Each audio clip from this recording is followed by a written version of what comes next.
Every morning, before the rest of the neighborhood begins its daily hustle, Ms Patience Rumbidzai Mutero begins a routine that has become both an act of unwavering love and a constant reminder of her son's struggles.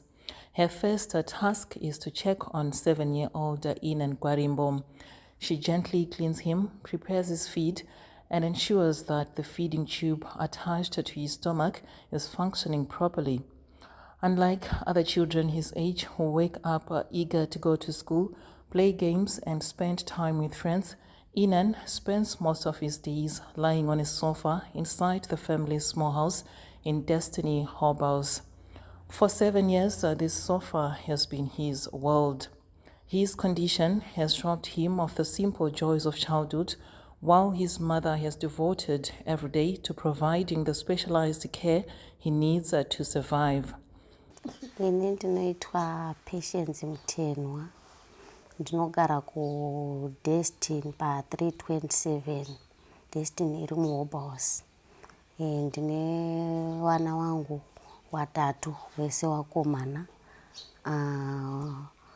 Umwe wacho wakomana wangu watatu wekupedzisira ndiye anorarama neurema. Akangobarwa aine condition yake iyoyo. Condition yake kuti anga asikatoyamwi taitotengera mukaka.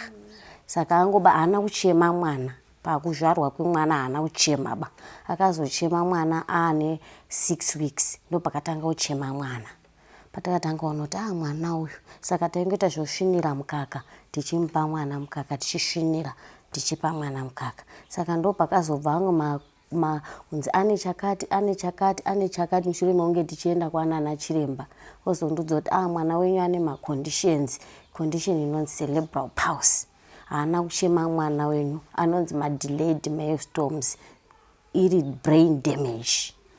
Saka ndo pakafa pajeseji. Saka mwana wenyu achava munhu kukura kwake kuchanetsa nenyaya condition.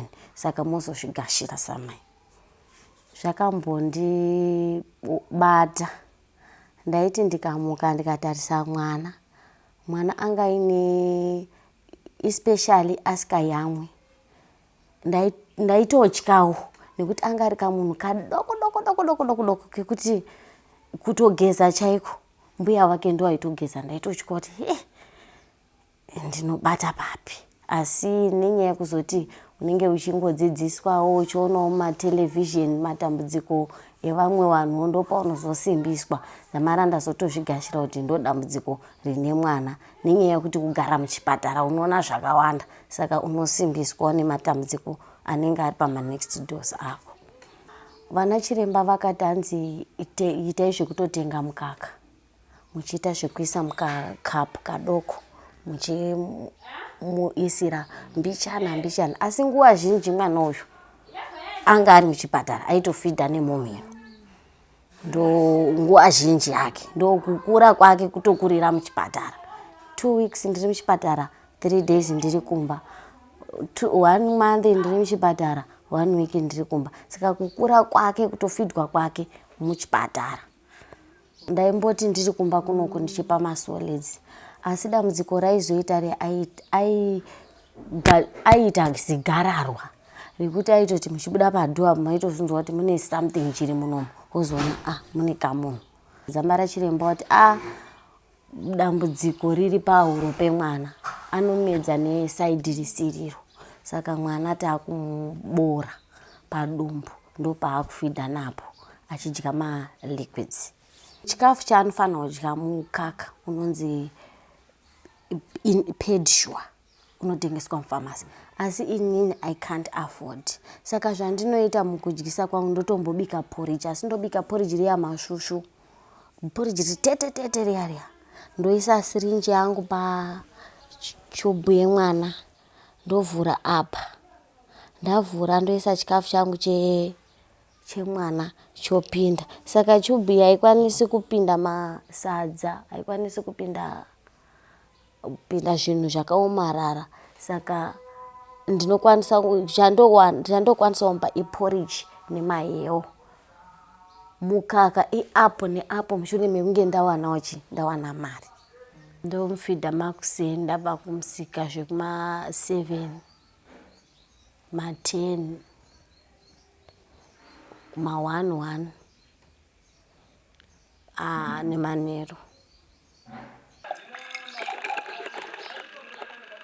Ira mukaka wemwana wangu wakutofamba wega, saka sadza haripindi apa. Panokutopinda zvinhu zviri liquid kuti mwana adye zvinhu zviri nutrition. Saka ndomafidhira andoita mwana wangu. Saka ndindotomujajira ndega kuti kanenge kaguta.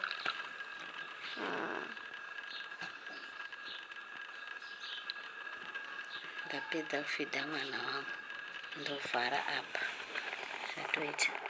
Saka apa hapana liti. Dzimwe nguva ndasiya mwana mukaka uri kutobuda handina chinyowani, saka ndinongoitawo zvinhu zvandinazvo. Izvezvi mukaka wemwana uri kutobuda zvirozoti ndinozogara ndakadai manje. Ndogona kumbodai hangu asi mukaka wacho unogona pamwe mwana akutotota akutopindwa nechando. Tube yemwana inonzi gastrotomy, inorenewiwa after 6 months. Saka pa 6 months ndo paanochinjwa tube yake.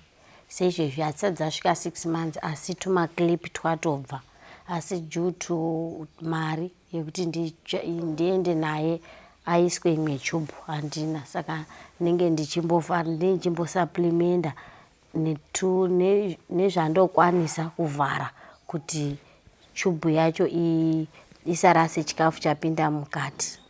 Despite the emotional and financial challenges, Mrs. Mutero remains determined to give her son the best care possible, hoping that one day he'll receive the medical treatment that could transform his life.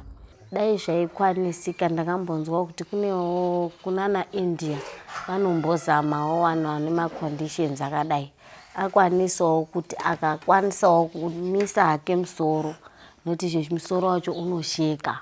Unyamubereka anenge unofamba rodhi yese uchingonzi mother gadzirisai musoro.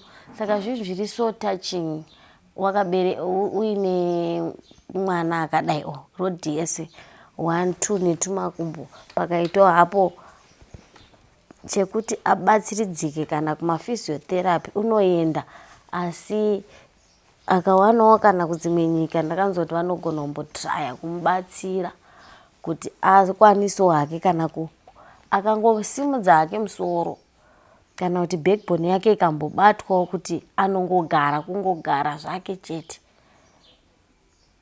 Chinhu wana hacho pane kuti munhu anongogara akarara. Izvo 7 years munhu anongogara akarara. Saka pandinongozvifunga zvinotombondibatawo samai. Asi dai anga ine wheelchair waimbomuisa muwheelchair wombogara. Ende necondition yake unototya futi kumuexposa kune vanhu, ukamugadzika panze apa vamwe vanosema, vamwe vanotaura zvinhu zvakadini zvakasiyana.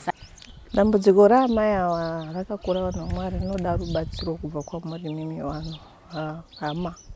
Nekuti chikonzero chikuita kunoitika pane mwana uyo haadyi, ane operation anodya nechubu. Mai ava vapedzi kana 2 weeks vasati nakuenda kuchipatara nemwana uyo. Izvozvi totoshamisika patopera 2 weeks.